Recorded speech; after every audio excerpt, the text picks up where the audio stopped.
ቅዱስ አሐዱ አምላክ አሜን። እንዴት ዋላችሁ? እንደምን እስከዚህ ሰዓት ደረሳችሁ? አሜን። የአምላካችን ስም ዛሬም ዘወትርም የከበረና የተመሰገነ ይሁን።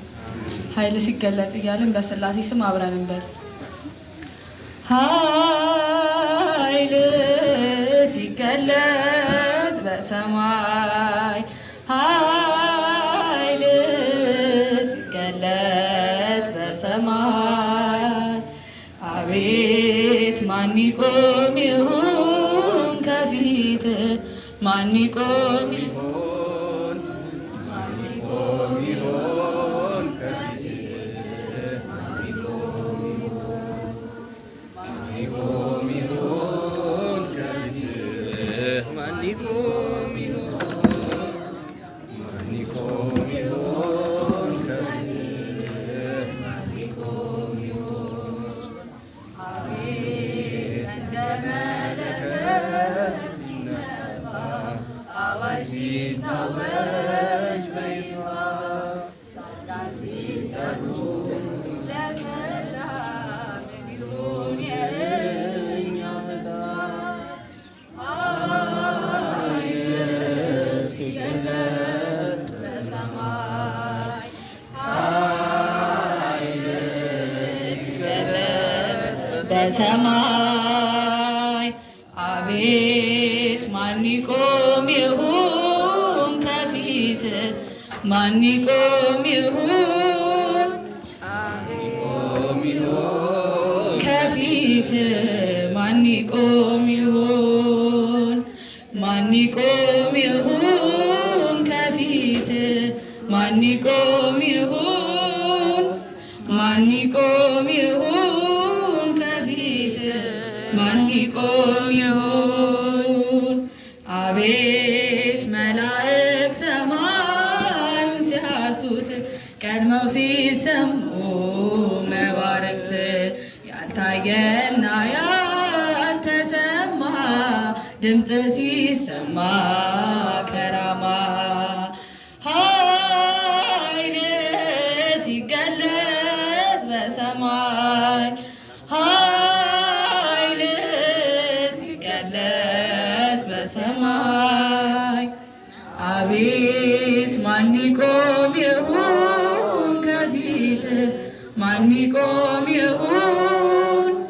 ማን ይቆም ይሁን ከፊት ማን ይቆም ይሁን ማን ይቆም ይሁን ከፊት ማን ይቆም ይሁን ማን ይቆም ይሁን ከፊት ማን ይቆም ይሁን አቤት ሰባቱ ነፋስ ተከፍተው ምድርን ሲያውኩት ቀዝፈው ሲታዘዝ የባህር ሞገድ ምድሪቱን ሊከድን አስለፍር ኃይል ሲገለጽ በሰማይ ኃይል ሲገለጽ በሰማይ አቤት ማን ይቆም ይሁን ከፊት ማን ይቆም ይሁን ከፊት ማን ይቆም ይሁን ማን ይቆም ይሁን ከፊት ማን ይቆም ይሁን በፊት ማን ይቆም ይሁን አቤት ሲጠሩ ጻድቃን ቅዱሳን መልካም የሰሩ ሩካን በምድር የሰሩት ትሩፋት ሲቀርቡ ለአምላክ ስብሐት ኃይል ሲገለጽ በሰማይ ኃይል ሲገለጽ በሰማይ አቤት ማን ይቆም ይሁን ከፊት ማን ይቆም ይሁን ከፊት ማን ይቆም ይሁን ማን ይቆም ይሁን ከፊት ማን ይቆም ይሁን ማን ይቆም ይሁን ከፊት ማን ይቆም ይሁን አቤት ኃጥአን ግን ለፍርድ ሲጠሩ በጨለማ ዓለም ሲቀሩ የማይጠቅም ዋይታ ሆኖ መዋረድ ይሆናል አስሎ ኃይል ሲገለጥ በሰማይ ኃይል ሲገለጥ በሰማይ አቤት ማን ይቆም ይሁን ከፊት ማን ይቆም ይሁን ማን ይቆም ይሁን ከፊት ማን ይቆም ይሁን ማን ይቆም ይሁን ከፊት ማን ይቆም ይሁን ከፊት ማን ይቆም ይሁን በስብሐት ለእግዚአብሔር። አሜን። የዝማሬ ምስጋና ሁሉ ባለቤት ልዑል አምላካችን መድኃኒታችን ኢየሱስ ክርስቶስ ዝማሬያችንን ይቀበልልን፣ ዝማሬያችንን ይቀበልልን። ለቤተ ክርስቲያናችን የሰንበት ትምህርት ቤት ወጣቶች እግዚአብሔር አምላክ ዝማሬ መላእክትን ያሰማልን፣ በእድሜ በጤና በሞገስ በማስተዋል በጥበብ ይጠብቅልን። እንግዲህ ያው የቆማችሁ ብዙ ሰዎች ትታዩኛላችሁ። ያው ወንበር ውሱንነት ስለሆነ ያለው እንግዲህ በተቻለ መጠን መራገሮችን ለማሳጠር እንሞክራለን። በአዲስ መምህር ሊያስተምረን ሊመክረን ሊገስጸን ወደዚህ አምጥቶልናል። በእሳቸው ላይ አድሮ ያስተምረናል። የዕለቱን ወንጌል የሚያስተምሩን መምህራችን መምህር ከበደ ይሆናሉ። እግዚአብሔር አምላካችን በእሳቸው ላይ አድሮ እንዲያስተምረን መልካምና ቅዱስ ፈቃዱ ይሆንልን። ተረጋጉ። ሁላችሁም ሕሊናችሁን ሰብስባችሁ ትምህርቱን ተከታተሉ። እግዚአብሔር ከሁላችን ጋር ይሁን።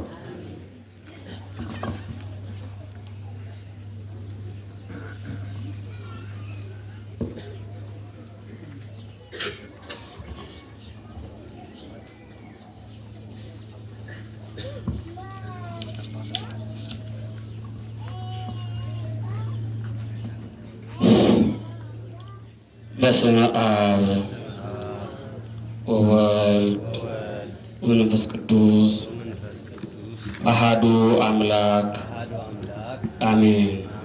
በስመ አብ ወወልድ ወመንፈስ ቅዱስ አሐዱ አምላክ አሜን።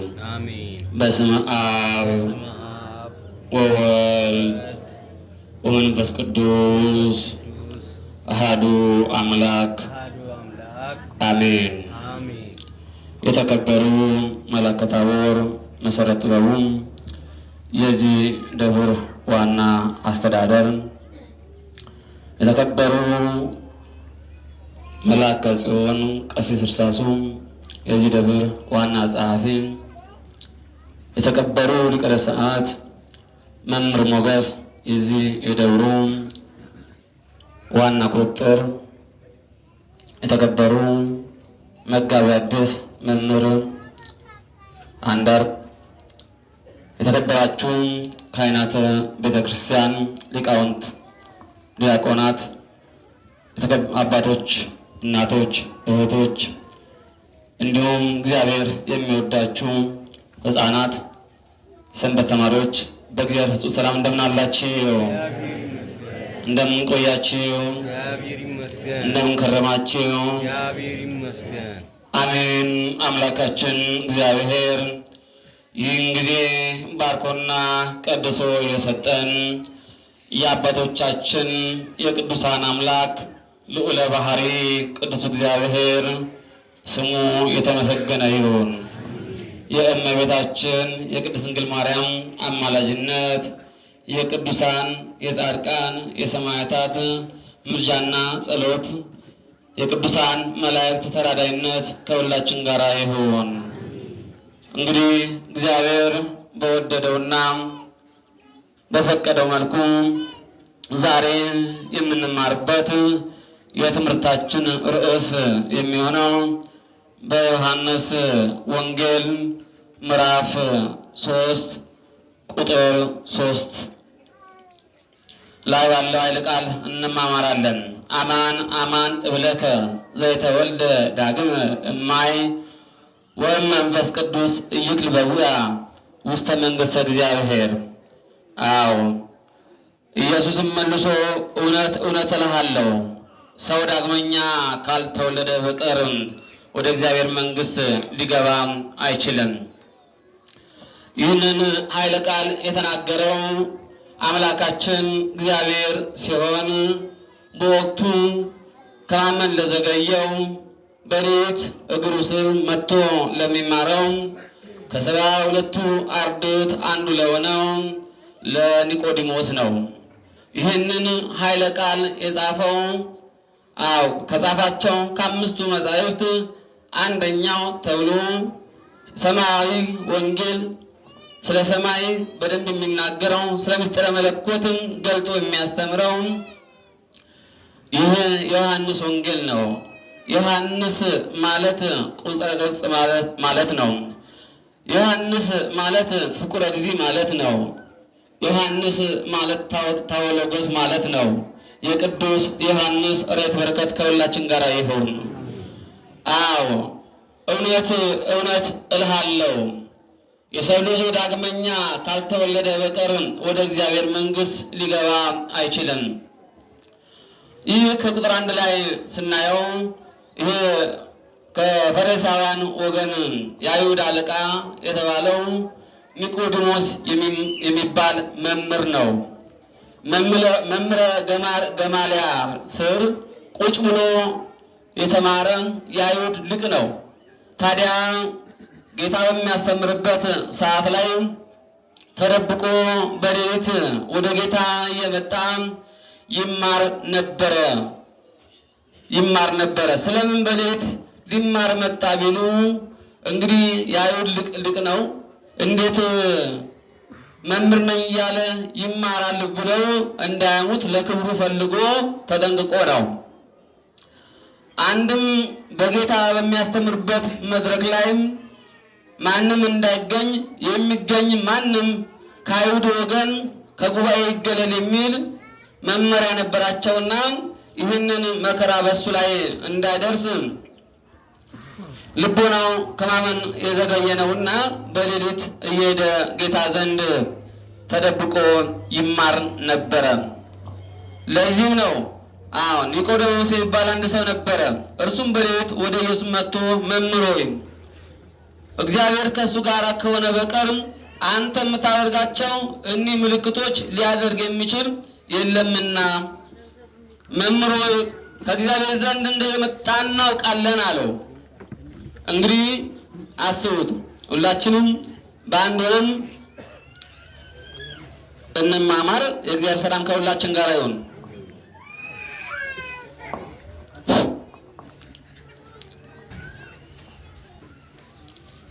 እሺ፣ መወዛወዝ አይኖር። የእግዚአብሔር ቃል ስንማማር ሁላችንም በተቻለ መጠን ሀሳብ እንዳንሰርቅ በእግዚአብሔር ስም እለምናቸዋለሁ። ታዲያ ይህ ኒቆዲሞስ የሚባለው በጣም የተማረ ሊቅ ነው እንዳልኳችሁ። የኦሪት ሥርዓትን ጠንቅቆ የሚያውቅ ነው። አምስቱ የሙሴ መጻሕፍትም በደንብ የሚያውቅ ነው። ታዲያ ጌታ ዘንድ በሌሊት ተደብቆ እየሄደ ይማር ነበረ። እግዚአብሔር አምላክም በዘመነ ሥጋዌ ወልድ ተብሎ በተጠራበት ጌታችን መድኃኒታችን ኢየሱስ ክርስቶስ መጥቶ በሚያስተምርበት ሰዓት ላይ ሰው ከውሃ እና ከመንፈስ ዳግመኛ ካልተወለደ በቀር ወደ እግዚአብሔር መንግሥት ሊገባ አይችልም ብሎ ሲያስተምር ኒቆዲሞስ አይምሮ ላይ ጥያቄ ይመጣበታል። ምንድነው የሚለው? እንዴት ሰው ከሸመገለ በኋላ ካረጀ በኋላ እንዴት ነው ወደ ልጅነቱ የሚመለሰው ብሎ ይጠይቀዋል። ጌታም እንዲህ ብሎ ይመልስለታል። ሰው ዳግመኛ ከውሃና ከመንፈስ ካልተወለደ በቀር ወደ እግዚአብሔር መንግሥት ሊገባ አይችልም። ሰው ካላመነ አምኖ ካልተጠመቀ ምስጢረ ሥላሴን ጠንቅቆ ካልተረዳ በስተቀር ወደ እግዚአብሔር መንግስት ሊገባ አይችልም። ስለዚህ ሰው መጀመሪያውኑ ምን ማለት አለበት? ማመን አለበት። ይህ ለአዲስ አማንያን ናቸው፣ ከውጭ ለሚመጡ ክርስትና ለሚቀበሉት ነው። ሌሎቹ በመጽሐፋችን በቤተክርስቲያን መጽሐፍት ብዙ የሥርዓት መጽሐፍት አለና በልጅነታቸው ይጠመቃሉ፣ ልጅነት ያገኛሉ፣ የአባታቸውን የእናታቸውን እምነት ይዘው ይቀጥላሉ።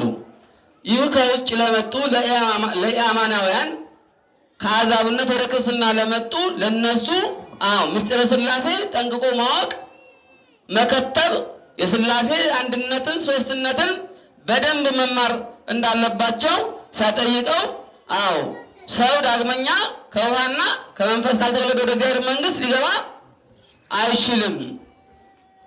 ይህ ነገር እንዴት ይሆናል ብሎ ይጠይቋል። አሁንም ኢየሱስ መልሶ እንዲህ እውነት እውነት እልሃለሁ ሰው ከውሃና ከመንፈስ ካልተወለደ በቀር ወደ እግዚአብሔር መንግስት ሊገባ አይችልም አለው። እንግዲህ ሶስት ነገር ነው ያሳየዋል። እማይ ብሎ እግዚአብሔር ወልድን ወመንፈስ ቅዱስ ብሎ እግዚአብሔር መንፈስ ቅዱስን መንግስተ እግዚአብሔር ብሎ እግዚአብሔር አብን። ይህ አንድነትን ሦስትነትን የሥላሴ አንድነት ሦስትነት ጠንቅቆ መማር አለበት አንድ ክርስቲያን። እኛ ሥላሴ ማን ፈጠራችሁ? ማን ፈጠራችሁ? ማን ፈጠራችሁ? እስቲ እግዚአብሔር የምትሉ እጃችሁን አውጡ። እሺ አውሩዙ። እሺ ሥላሴ ፈጠረ የምትሉ እጃችሁ አውጡ። እስቲ እጃችሁ አውጡ። እሺ ሥላሴ የሚለው የምን ስም ነው? ቁጥራዊ አሃዛዊ ስም ነው። ሰለሰ ከሚለው የግስ ግስ የወጣ ሲሆን አንድነት ሦስትነት ማለት እግዚአብሔርነት ደግሞ አንድነት ነው። ይህ አንድነት ሦስትነት አንድ ክርስቲያን ማወቅ አለበት። አንድ ምዕመን ማወቅ አለበት፣ መማር አለበት። ይህን ዓለም በመፍጠር ይህን ዓለም ካለመኖር ወደ መኖር በማምጣት በመለኮት በስልጣን በአገዛዝ ስንት ናቸው? አንድ አምላክ ብለን እናምናለን። በስም በአካል በግብር ስንት እንላለን? ሶስት እንላለን። የስም ሶስትነት አብ ወልድ መንፈስ ቅዱስ። የግብር ሶስትነት አብ ወላዲ ወልድ ተወላዲ መንፈስ ቅዱስ ሰራዚ። የአካል ሶስትነት ለአብ ፍጹም አካል አለው፣ ፍጹም መልክ አለው፣ ፍጹም ገጽ አለው። ለወልድም ፍጹም አካል አለው፣ ፍጹም መልክ አለው፣ ፍጹም ገጽ አለው። ለመንፈስ ቅዱስም እንዲሁ ፍጹም አካል፣ ፍጹም መልክ፣ ፍጹም ገጽ አለው። ነገር ግን ፍጹም አካል፣ ፍጹም ገጽ፣ ፍጹም መልክ ቢኖራቸው ልዩ ሶስት የተለየ አምላክ ሶስት እንላለን እንዴ? እንላለን? አንልም። ለምሳሌ ፀሐይ ሶስት ነገር አላት አይደለም? ክበቧን፣ ሙቀቷና ዋያዋን። ነገር ግን ሶስት ፀሐይ አያሰኛትም። ለሶስት ኩነታት አለው አይደለም? ልብ፣ ቃል፣ እስትንፋስ። ነገር ግን እነኚህ ሶስት ነገሮች ስላሉት ሰው ሶስት የተለየ እንላለን አይደለም። ስለዚህ ለዚህ ነው አምላካችን መድኃኒታችን ኢየሱስ ክርስቶስ ለኒቆዲሞስ ሰው ከውሃና ከመንፈስ ቅዱስ ካልተወለደ በቀር በሥላሴ ካላመነ በቀር መንግስተ እግዚአብሔር ሊገባ አይችልም ብሎ የተናገረው ለዚህ ነው። ከስጋ የተወለደ ስጋ ነው። ከምን የተወለደ? ከስጋ የተወለደ ስጋ ነው። ከመንፈስ የተወለደ መንፈስ ነው። ዳግመኛ ልትወለዱ ይገባቸዋል። ለዚህ ነው ልጅነት በ40 ቀን አዳም ያጣውን ልጅነት በ40 ቀን በእስትንፋሰ መንፈስ ቅዱስ በእኛ ላይ አድሮ መልካም የሚያሰራን ቅድስና የሚያሰራን ወደ እግዚአብሔር የሚያቀርበን በእግዚአብሔር መንፈስ ስንታተም ነው አይደለም? ስለዚህ ከስጋ የተወለደ ስጋ ነው፣ ከመንፈስ የተወለደ መንፈስ ነው። ለዚህ ነው ነፋስ ሲነፍስ ትሰማለህ፣ ከወዴት እንደመጣ ግን አታውቅም። እዚህ ላይ ያነሳል። ስለ ነፋሳት ዓለም ያመጣል። ስለምን አመጣው ቢሉ በመጽሐፈ ሲራክ ምዕራፍ 25 ላይ እነኚህ ነፋሳት 12 እንደሆኑ በሰሜን 3 በደቡብ 3 በምስራቅ 3 በምዕራብ 3 መስኮት እንዳላቸው ይናገራል። ከዚሁ 20 ዓለማት ያመጣቸዋል። ቤተክርስቲያን ስንት ዓለማት አሉ ብላ ታስተምራለች? ስንት ዓለማት አሉ ብላ ታስተምራለች? 20። ሳይንሱ ስንት ነው የሚለው? 9 ነው አይደል የሚለው። ግን ቤተክርስቲያን አባቶቻችን በቅድስና እግዚአብሔር ገልጾላቸው እነኚህ ከ20 ዓለማት 2ቱ ዓለማት ነፋሳተ ዓለማት ይባላሉ። እነኚህ 9ኙ ዓለማት የምላቸው 7ቱ ሰማያት ባሕረ እሳት ወይም ምጽናተ ሰማይ የሚባለውና ገሃነመ እሳት የሚባሉ ናቸው። እነኚህ ዓለመ እሳት ይባላሉ። እነዚህ 9 ይሆናሉ። በመቀጠል ዓለማተ ነፋስ 2 ናቸው። ልብ በሉ፣ ዓለማተ ነፋስ 2 ናቸው። ይህ ባቢል የሚባለው ነው አንደኛው ነፋስ። በምናየው ሰማይ የምንጠራው ምንድን ነው ብለን የምንጠራው ሰማይ ነው የሚለዋል። በቤተክርስቲያናችን አስተምሮ ግን የምናየው ምንድን ነው የሚባለው? ጠፈር ነው የሚባለው አለ። ጠፈር ነው የሚባለው። ይህ ጠፈር ውቅያኖስንና ምንን የሚያገናኝ ነው? ሐኖስን የሚያገናኝ ነው። ስለዚህ ይህ ባቢል የሚባለው ነፋስ በሐኖስና በምን መካከል ነው? በጠፈር መካከል ነው ማለት ነው። ሌላኛው ታላቁ ነፋስ ነው። እሱ ከምድር በታችን ያለው ቅዱስ ዳዊት እንደሚናገረው ዋጽና ለምድር ድበማ ያለውን ምድርም በውሃ ላይ ያጸና። ከውሃ በታች ምን አለ? ምን አለ? ምን አለ? ከውሃ በታች ምን አለ? ነፋስ አለ። ከነፋስ በታች ምን አለ? እሳት አለ። ከዛ በኋላ ነው በርባኖስ ያለው አለ። ስለዚህ እኒህ ዓለማተ ውሃ የሚባሉት ስንት ናቸው? 4 ናቸው። ሐኖስ እንዳልኳችሁ ነው። ጠፈር፣ ውቅያኖስ፣ በለተ ሰሉስ የወሰነውን ነው። የምድር ንጣፍ ውሃ ነው። መሬት የጸናቸው ምን ላይ ነው? በውሃ ላይ ስለው ማለት ነው። ስለዚህ በዋናነት እኔ ልጠቅሰው የፈለግኩት 4ቱ የምድር ክፍሎች ናቸው። ገነት፣ ብሔራውያን፣ ብሔረ ብፁዓን፣ መሬትና ሲኦል ናቸው። ስለዚህ እነኚህ 20 ዓለማት ሲለይ የነፋስን ነገር ከዚያ መጣው። ልብ በሉ፣ የነፋስን ነገር ከዚያ መጣው። ከምን ላይ? 2 አይነት ነፋስ እንዳለና እነኚህም ደግሞ ስንት መስኮት እንዳላቸው? ስንት መስኮት እንዳላቸው? 12 መስኮት እንዳላቸው። ከዛም ለምሕረት የሚላኩ ነፋሳት እንዳሉ ሁሉ ለማተም የሚላኩ ነፋሳት እንዳሉ የአዲስ ኪዳን ትርጓሜ መግቢያ ላይ እንደሚናገረው 8ቱ ነፋሳተ መዓት እንደሆኑ፣ 4ቱ ነፋሳተ ምሕረት እንደሆኑ፣ 8ቱ ነፋሳተ መዓት በ4ቱ ነፋሳተ ምሕረት እንደተሸፈኑ፣ 8ቱ ብሔረ ኦሪት በ4ቱ ወንጌላውያን ለመሸፈናቸው ምሳሌ ነውና፣ ስለዚህም ነፋሱ ይነፍሳል። ነገር ግን ከወዴት ነው እንደሆነ ምን አትልም፣ አታውቅም፣ አትመለከትም። ነገር ግን እንጨቶችን ሲያወዛውዝ ከዚህ መጣ ወደዚህ ነፈሰ ወደዚህ ሄደ ይባላል።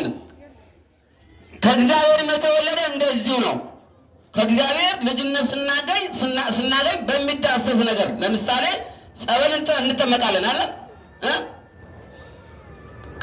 ቅባ ቅዱስ እንቀባለን፣ እንታተማለን። በሚታየው ነገር የማይታይ ምን ይሰጣል ማለት ነው? ጸጋ ይሰጣል። አንድም እግዚአብሔር መንፈስ ቅዱስ በሰዎች ላይ መልካም ስራ ሲያሰራ፣ መልካም ነገር ሲያናግር ታዩታላችሁ። ስለዚህ ከእግዚአብሔር መወለድ ግድ ነው ማለት ነው። ከእግዚአብሔር ካልተወለዱ ወደ እግዚአብሔር መንግስት መግባት አይቻልም። ለምሳሌ ሀብተ ሙሴ በማን ላይ? በኢያሱ ላይ። ሀብተ ኤልያስ በማን ላይ እንደወረደው? በኤልሳ ላይ። ታስታውሱ እንደሆነ ኤልሳን ለነቢዩ ኤልያስ ምንድን ነው የለመነው? እባክህ ከአንተ እለያለሁ ብሎ ኤልያስ ሲነግረው አትለኝ ብሎ በለመነው ጊዜ መለየት ግድ ነው። ነገር ግን የፈለግከው ነገር ምን በለኝ ይወጣል፣ ለምነኝ ይወጣል። በዚህን ጊዜ የአንተ መንፈስ በእኔ ላይ እንዲያርፍ ብሎ ለምኖታል። ይህ የሆን ዘንድ ከኔ ጋር ካለ ከአንተ እስከምንለይ ድረስ በደንብ በማስተዋል ከቆምክ ነው እንጂ ይሄ ነገርስ ይከብዳል ብሎታል። በዚህም የእሳት ሰረገሎች መጡ። ማን ወሰደው? ኤልያስን። እነኛ የእሳት ሰረገሎች ወሰዱት። በዚህን ጊዜ አባቴ ኤልያስ ብሎ ጮኸ። ኤልሳ የኤልያስ መንፈስ እጽብ ድርቦ በማን ላይ አደረ ማለት ነው? በማን ላይ አደረ? ስለዚህ ኤልሳም ሲመጣ ምን አይነት ታምራት እንዳደረገ በመጽሐፈ ነገሥት ላይ እናያለን ማለት ነው። ስለዚህ እንግዲህ መልካም ሲያሰራ ጥሩ ነገር ሲያሰራ እናያለን ማለት ነው። ስለ ምድራዊ ልደታችሁ ስንነግራችሁ ስለ ሰማያዊ እንዴት ትቀበሉናላችሁ? ማለት ስለ ምድራዊ ልደት ስነግራችሁ ያሰማችሁ ስመ ክርስትናን ለመጠመቅ ወደ መንፈሳዊነት ለመምጣት በእግዚአብሔር ለማመን የዘገያችሁ ከሆናችሁማ ከሰማይ ያለው ሰማያዊ ምስጢር ለእናንተ ለመግለጥ ይቸግራልና፣ ስለዚህ በመጀመሪያው ማመን አለባችሁ። በማን በእግዚአብሔር። ከዛ በኋላ ስመ መንፈስ ቅዱስ በእነሱ ላይ እንዳያድርባቸውና መልካም ነገር እንደሚያሰራቸው። ለዚህ ነው ሌላ ምሳሌ መሰለላቸው። ምን ብሎ ሙሴ በምድረ በዳ እባብ እንደሰቀለ እንዲሁም የሰው ልጅ ምን ዘንድ ይሰቀል ዘንድ ይገባዋል አለ። ስለምን?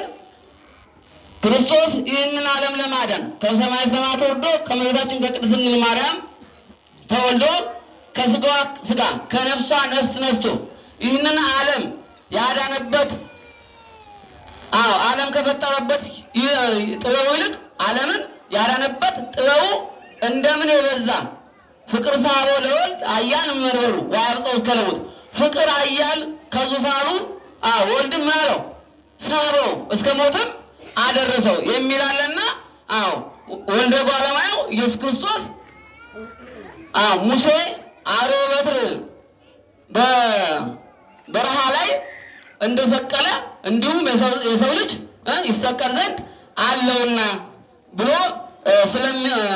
ጌታ እንደሚሰቀል በሰፊው የተናገረ በአንደኛው ትንቢቱም ምሳሌውም ለመፈጸም ስለሆነ አምላካችን መድኃኒታችን ወደ ምድር የወረደው ይህን ነው።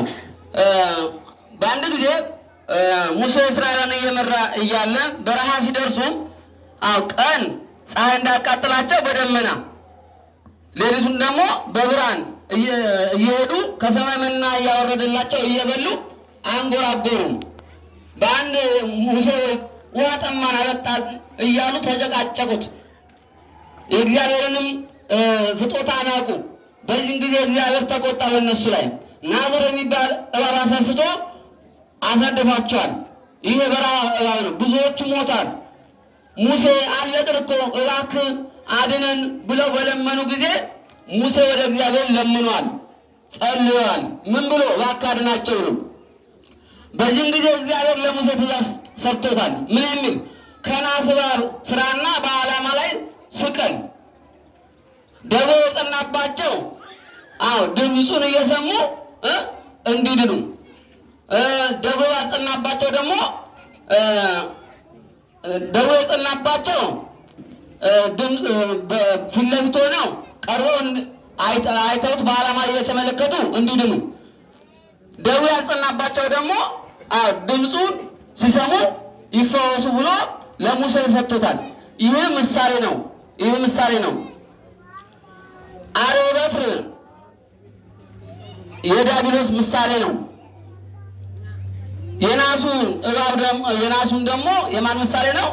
የክርስቶስ መስቀል ምሳሌ ነው። ያንን አርብ በትሩን አርቡን ህዝቡን እንደነደፈ መከራ ፍዳ መርገምም ከዲያብሎስ ነውና ከዲያብሎስ ራቁ ማለቱ ነው። ድምፁን በዓይኑ አይተው የዳኑት ከወቅቱ ክርስቶስ በሚያስተምሩበት ጊዜ ቃሉን ሰምተው ከእግሩ ስር የተማሩት ሐዋርያት በወቅቱ የነበሩት 72ቱ አርድእት ምሳሌ ነው።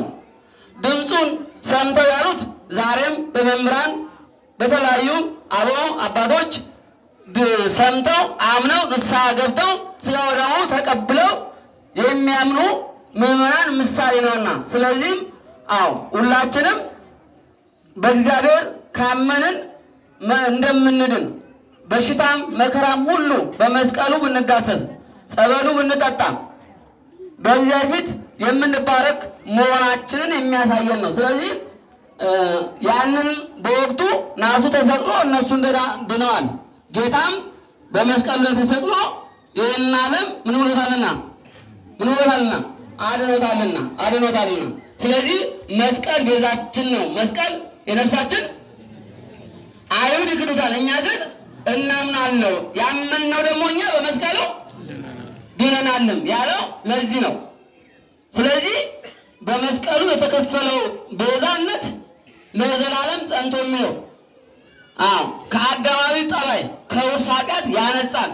የአባቶቻችን የቅዱሳን አምላክ ማን ነው? እግዚአብሔር ነው። ስለዚህ ከዚህ ትምህርት ምንድን ነው የምንማረው? አሁን ጭብጥ ነገሩ ከዚህ የምንማረው ምንድን ነው? የትምህርቱ ይዘት ከሆነ ዛሬ ቀኑ ምንድን ነው? ምን ተብሎ ይጠራል? ይህ ሳምንት ምን ይባላል? ኒቆዲሞስ። የባለፈው ሳምንት ምን ነበር የምንለው? ገብርኤል። ለዚህ ነው ዛሬ ቅዳሴው ላይ ዲያቆኑ ምን ብሎ ነበረ ይዘምር የነበረው? አወጽከኒ ሌሊተ ወፈተንኮ ለልብየ ዋመከርከኒ ወይተረክበ አመፃ በላዕየ። አወጽከኒ አለ ቀሰቀስከኝ። ሌሊት ምን አለኝ? በመኝታዬ ላይ ምን አልከኝ? ቀሰቀስከኝ፣ አነሳኝ። ለምን? ዋመከርከኒ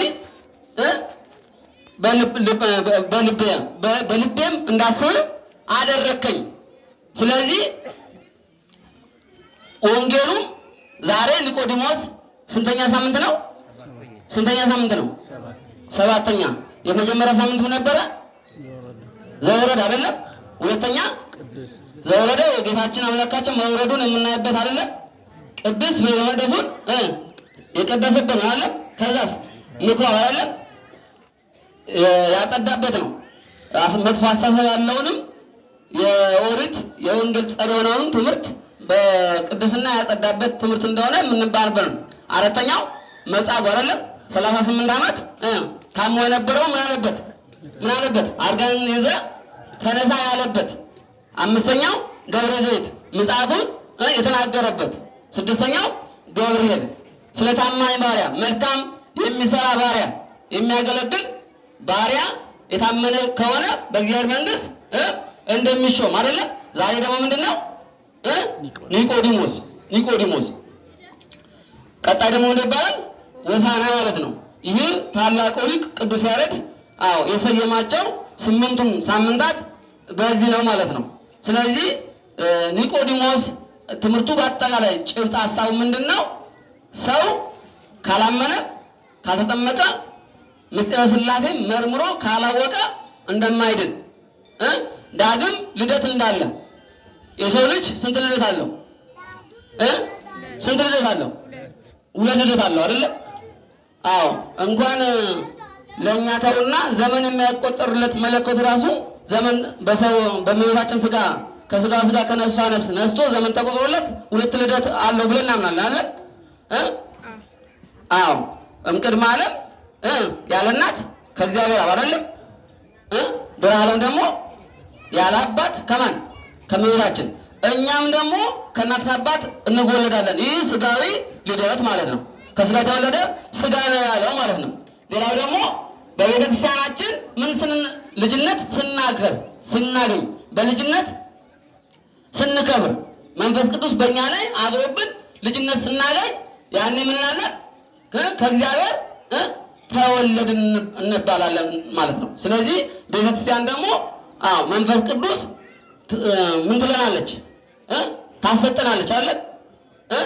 ስለዚህ በቤተክርስቲያናችን ቀርበን ንስሐ ገብተን ቅዱስ ሥጋውን ክቡር ደሙን ተቀበለን መንግስቱ ለመውረስ ነው ማለት ነው። ዋናው የትምህርቱ ጭብጥ ሀሳብ። ስለዚህ ሁላችንም ይህንን ትምህርት ቃል እንድንሰማ የፈቀደልን የአባቶቻችን የቅዱሳን አምላክ ልዑለ ባሕርይ ቅዱስ እግዚአብሔር ስሙ የተመሰገነ ይሁን። ከተፈቀደልኝ አንድ የንስሐ መዝሙር ጊዜ ካለ